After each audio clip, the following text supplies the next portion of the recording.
Okay, so the time is now 10:31. We have a combination of things going on. We got a lot of Red Bulls and Gatorade because we got a lot of work to do. We had to go on a little bit of a goose chase for these planks because it's a specific size. It's basically 3/4 of an inch by 5 3/4 of an inch. And this is a nice cedar plank. This is as nice as we could have went with lumber. The 3 planks, the cost is about $100. Keep in mind it's cedar, so that's really what should go on a roof. At the same time, you can see our trim coils being rolled out as these guys begin to fabricate by hand the metal that's going to be placed into the valleys.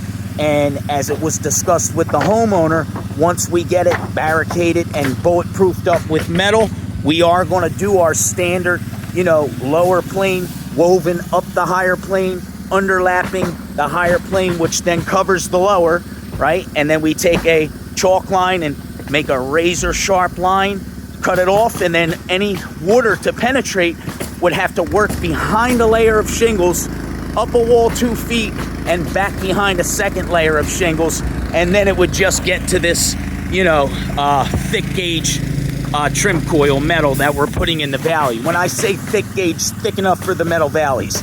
Same stuff that we pulled out is what we're putting back in. It's the two-tone, black on one side, white on the other. So we have our 3 planks here to take care of the repairs that need to be made to the roof deck on the back side. I can see this plywood cut. I'm going to assume that those cuts were made for our cricket that will be installing, to help the chimney. And I can see that we're well on our way. Nico and Michael are finishing cleaning up the last little bit of shingles that are still on the ground. And guys, there's Gatorades and Red Bulls and waters in the cooler. Help yourselves. There's 16 Red Bulls in there. Okay, so with those cedar planks, we have to mend this area here. We have that entire area right here. So we need planks going across here. We need a plank down there at the eave. We need planks here. And then also at the ridge. And the one in the middle. So basically what I asked them to do is go to the spots where, there was any kind of, water penetration or where the boards look wonky whatsoever. Those parts have all been cut out. You see I have more than 30 linear feet of cedar plank down there. So more than enough to get those areas covered up. You can see we have one area on the front as well. But we already have ice and water in the valleys. If I come down the valley, you can see the little cricket. This is what I spoke about earlier. It's just a little bump out with 2x4, right? So it just makes like a little ramp on one side and the other. So it'll have a ridge dead center, just like a roof, and it'll get shingles on one side and the other, just like a roof and over the ridge. And the idea being, when water displaces from this slope down, it's not just smashing into the face of this chimney, right? This is going to divert it to either side, around the sides of your chimney and to the gutter length that's directly below, right down here. So that's what we want.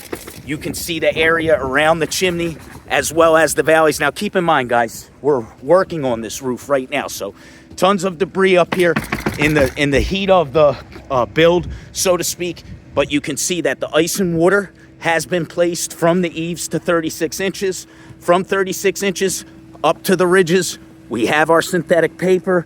You can see all of the valley spaces also have ice and water.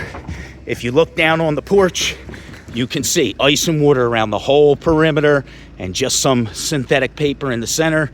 Shingles there ready to go. So there's a lot of things happening at the same time. Look, those planks that were just on the ground are already up right behind me because these guys want to get them cut and in place so that they can start to do the same thing on this surface and that surface, which is essentially get the ice and water and the synthetic paper down so all of these bundles of shingles can eventually cover these roof slopes. So we'll check back when we have much more progress. You can see the guys already down on the lower porch roof. Keep in mind that was an addition, so boards, not planks. And it's, a little bit tricky. It's not like just a flat surface. We have, a hip that goes about 14 feet and 14 feet. And the same thing here, one that goes 14 feet and 14 feet. So it's a nice aesthetic. It makes the home look nicer. But as far as roofing is concerned, it makes the job more difficult than if it were just a flat surface. So we'll check back when we have more progress. Wanted to show you what things look like at 10:30.